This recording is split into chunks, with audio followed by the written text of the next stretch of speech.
Canada Post employees in 2 Prince Edward Island communities and Joliette, Quebec are joining the countrywide rotating strikes a day after about 6,000 workers walked off the job in Montreal. The Canadian Union of Postal Workers says walkouts started in Charlottetown and Summerside PEI today just after midnight and at 1 a.m. in Joliette.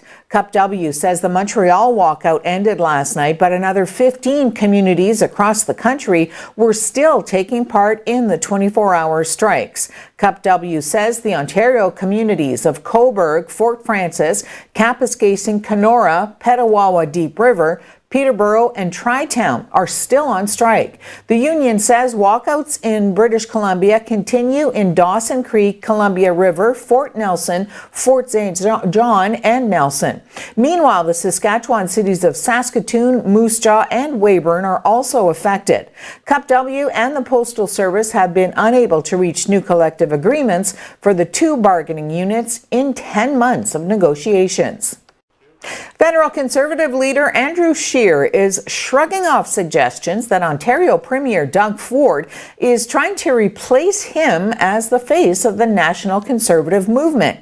Scheer met with Ford at Ontario's legislature today, make that yesterday, where he said they discussed a range of issues, including their shared opposition to the federal Liberal carbon pricing plan.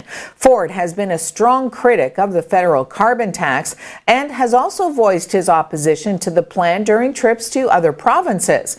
When asked whose brand is stronger, Scheer told reporters both he and Ford are working toward the same goals of lower costs for Canadians.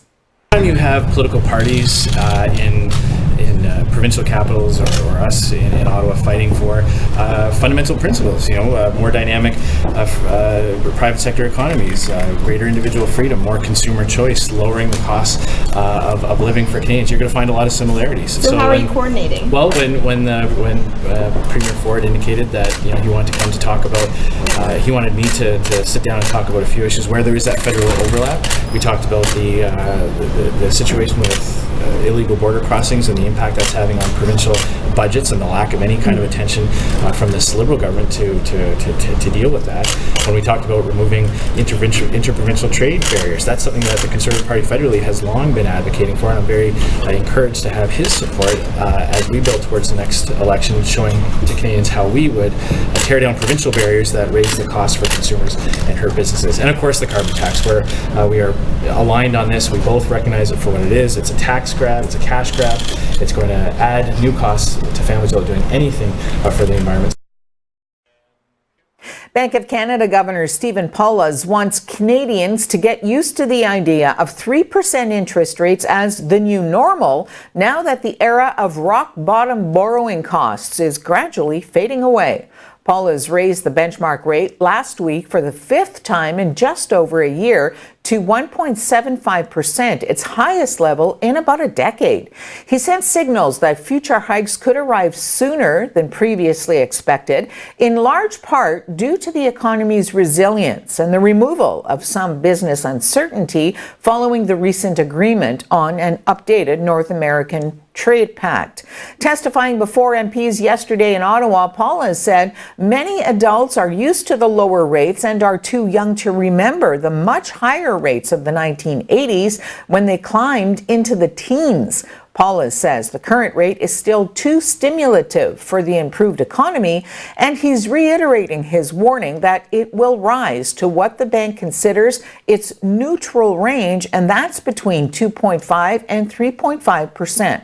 He says the pace of future rate increases is still unknown, but he adds the bank will carefully analyze how well the hikes are absorbed, particularly for the many households that have piled on considerable debt in the low-rate environment.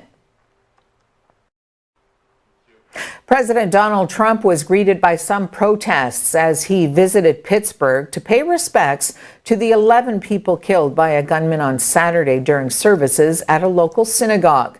Protesters were shouting "Leave Pittsburgh, leave Pennsylvania" about a block and a half from the Tree of Life synagogue, and that's where Trump and First Lady Melania Trump were visiting.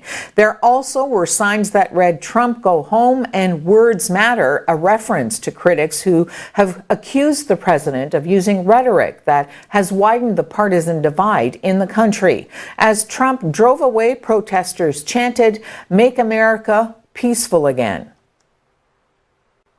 Authorities say a helicopter has crashed into a mobile home park in Central Florida, killing 2 and injuring another. The Highlands County Sheriff's Office says in a statement on Twitter that the crash occurred yesterday afternoon. Authorities say 2 people in the helicopter were killed and 1 person was injured on the ground. The injured person was taken to a hospital. Officials say 1 mobile home destroyed and another was damaged. Authorities didn't immediately identify the dead or injured or say what might have caused that crash.